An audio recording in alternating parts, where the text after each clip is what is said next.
샬롬, 반갑습니다. 하원 기도에 오신 것을 환영합니다. 지난 영상에서는 교회가 무엇인지에 대해 알아봤습니다. 교회는 예수님이 부르신 모든 분이 교회이고 세상에 세워진 교회도 교회라고 했습니다. 모든 교회가 머리 대신 예수님을 따라야 함을 배웠습니다. 그래야 교회가 선다고 했습니다. 이번 영상에서는 왜 교회에 모여야 하는지 배워보도록 하겠습니다. 작년과 올해는 바이러스로 인해 교회에 모이기가 참 어렵습니다. 그래서 많은 교회가 비대면 예배를 드리고 있죠. 참으로 안타까운 상황입니다. 빨리 바이러스 문제가 해결되어 교회에 모여 예배했으면 좋겠습니다. 더 걱정되는 것은 바이러스 이후에 성도들의 신앙이 퇴보될까 걱정입니다. 저만의 걱정이라 믿고 문제가 해결되면 교회에 꼭 나가서 예배 드리시길 바랍니다. 성도는 왜 교회에 출석해야 할까요? 교회의 구성은 모든 성도가 같이 있을 때 완성되기 때문입니다. 고린도전서 12장 12절로 13절입니다. 몸은 하나인데 많은 지체가 있고 몸의 지체가 많으나 한 몸인과 같이 그리스도도 그러하니라. 우리가 유대인이나 헬라인이나 종이나 자유인이나 다 한 성령으로 세례를 받아 한 몸이 되었고 또 다 한 성령을 마시게 하셨느니라. 우리는 그리스도의 몸된 지체입니다. 지체는 몸에 붙어 있어야 합니다. 귀가 얼굴에 붙어 있기 싫다고 빠져나오면 그 사람은 듣지 못하게 될 것입니다. 손이 발을 쓸데없다 하면 그 사람은 보행하기가 참 어려울 것입니다.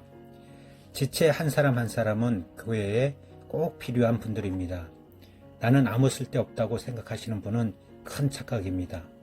모든 분은 하나님이 귀하게 여기시는 분입니다. 하나님의 계획이 모든 분에게 있습니다. 꼭 교회에 가시길 바랍니다. 가서 찾아보세요.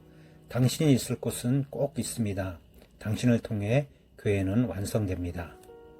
하나님은 성도의 다양한 은사를 통해 영광 받으시길 원하십니다.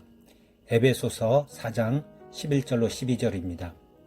그가 어떤 사람은 사도로, 어떤 사람은 선지자로, 어떤 사람은 복음 전하는 자로, 어떤 사람은 목사와 교사로 삼으셨으니 이는 성도를 온전하게 하여 봉사의 일을 하게 하며 그리스도의 몸을 세우려 하심이라.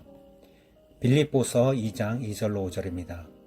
마음을 같이하여 같은 사랑을 가지고 뜻을 합하여 한 마음을 품어 아무 일에든지 다투며 허용으로 하지 말고 오직 겸손한 마음으로 각각 자기보다 남을 낮게 여기고 각각 자기의 일을 돌볼 뿐더러 또한 각각 다른 사람의 일을 돌보아 나의 기쁨을 충만하게 하라. 너희 안에 이 마음을 품어라. 곧 그리스도 예수의 마음이니. 교회는 다양한 은사를 가진 분들이 모여 하나의 하모니를 만들어 갑니다. 찬양대에 소프라노만 있으면 뭔가 허전하겠죠. 지휘자, 반주자, 소프라노, 알토, 테너, 베이스 혹은 앙상블이 모여 하나의 찬양을 만들어냅니다. 서로 합하여 하나의 소리를 낼 때 찬양은 완성됩니다. 교회도 여러 성도들의 은사가 하나로 나타날 때 비로소 완성된 교회가 되는 것입니다. 모든 은사는 개인을 위해 있는 것이 아니라 하나님의 영광을 위해 있습니다. 은사 공동체 정말 아름답지 않을까요? 교회는 모이기에 힘쓰고 예배에 힘써야 하는 공동체입니다. 히브리서 10장 24절로 25절입니다. 서로 돌아보아 사랑과 선행을 격려하며 모이기를 패하는 어떤 사람들의 습관과 같이 하지 말고 오직 권하여 그날이 가까움을 볼수록 더욱 그리하자. 하나님은 부름받은 성도들이 교회로 모여 예배하길 원하십니다. 예수님의 재림이 가까울수록 더 그리하자 말씀합니다. 요즘 예배를 기피하는 경향을 볼 수 있습니다. 예배를 사모하기보다는 마지못해 드리는 경우도 있습니다. 예배를 흩으려는 영적인 세력도 보입니다. 이때 믿는 성도들은 예배를 사모해야 합니다. 예배는 하나님의 은혜의 통로이며 구원의 통로입니다. 이를 잊지 말고 더욱 모이기에 힘써야 합니다. 교회는 말씀 공동체입니다. 성도는 진리의 말씀인 성경을 알기 위해 노력해야 합니다. 요한복음 17장 17절입니다. 그들을 진리로 거룩하게 하옵소서. 아버지의 말씀은 진리니이다. 예수님의 말씀을 듣는 성도들은 진리로 거룩하게 됩니다. 믿음은 들음에서 나며 들음은 그리스도의 말씀이라고 성경에 기록되어 있습니다. 성도는 말씀을 들을 수 있는 통로를 찾아야 합니다. 예배를 통해서, 사경회를 통해서, 성경 공부를 통해서, 소그룹을 통해서 찾아야 합니다. 그래서 모든 성도들에게 운동력 있는 하나님의 말씀이 살아 역사해야 합니다. 교회는 교제 공동체입니다. 교회는 코이노니아를 이루어야 합니다. 요한복음 13장 34절입니다. 새 계명을 너희에게 주노니 서로 사랑하라. 내가 너희를 사랑한 것 같이 너희도 서로 사랑하라. 성도 간에는 사랑의 교제가 있어야 합니다. 서로 섬겨주고 나눠줘야 합니다. 성도 간 어려움이 있으면 그것을 나눠야 합니다. 기쁜 일이 있으면 서로 기뻐해줘야 합니다. 가끔 이 반대로 행해서 상처를 주는 일이 있습니다. 이것은 참된 교제가 아닙니다. 그리스도 안에서 바른 교제를 나누어 건강한 공동체를 만들어야 합니다. 처음 교회를 보면서 현재의 교회가 바로 가고 있는지 살펴보겠습니다. 사도행전 2장 42절로 47절입니다. 그들이 사도의 가르침을 받아 서로 교제하고 떡을 떼며 오로지 기도하기를 힘쓰니라.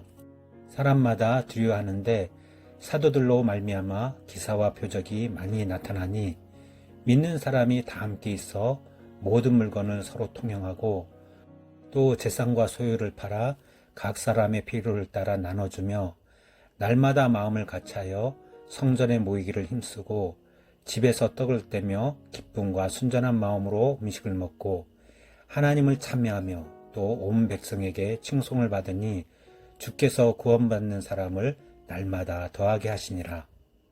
처음 교회의 특징을 보면 사도들의 가르침이 있었고 애찬도 있었고 기도에도 있었습니다. 사도들을 통한 많은 이적이 있었고 날마다 사모함으로 예배를 드렸습니다. 하나님을 찬양했고요. 무사람에게 칭송을 받았습니다.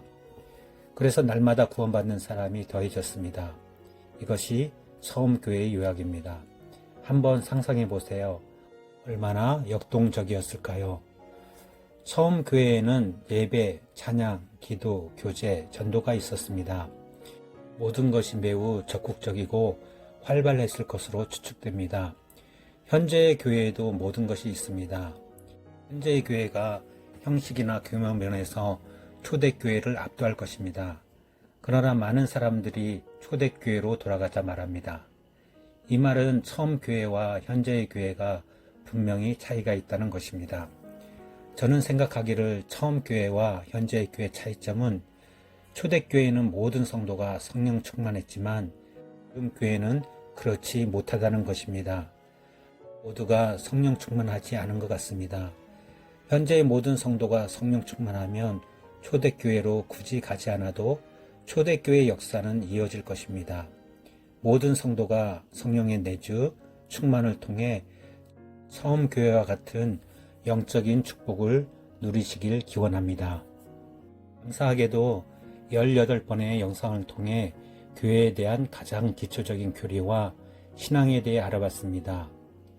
이후에는 영어 복음 듣기를 17회 정도 짧게 영상을 만들려고 합니다. 그 이후에는 성경 전체를 숲처럼 보는 성경 이야기를 하려고 합니다. 일주일에 한 번씩은 기존처럼 함께 기도하는 시간을 갖도록 하겠습니다. 기대 많이 해주시고 응원 많이 해주세요. 감사합니다. 기도하겠습니다. 사랑이 많으신 하나님, 우리를 교회로 부르시고 예배하게 하시니 감사합니다. 요즘 많은 성도들이 교회에 가지 못하고 영상으로 예배를 드리고 있습니다. 이 시기에 더욱 주님을 사랑하는 성도들 되게 하옵소서. 비대면 예배지만 마음으로 주님을 대면하게 하옵소서. 우리는 그리스도의 지체이며 몸입니다. 지체된 서로가 서로를 섬기며 사랑하게 하옵소서. 혹 우리가 성도들의 삶을 제대로 돌보지 못했다면 용서하여 주시고 지체된 성도들의 삶을 되돌아보게 하옵소서. 교회에는 다양한 은사를 가지신 분들이 있습니다. 이 은사, 달란트는 주님께서 교회를 세우라고 주신 줄 믿습니다. 각 은사를 가지신 분들이 교만하지 않고 교회를 섬기는 데 사용되게 하옵소서.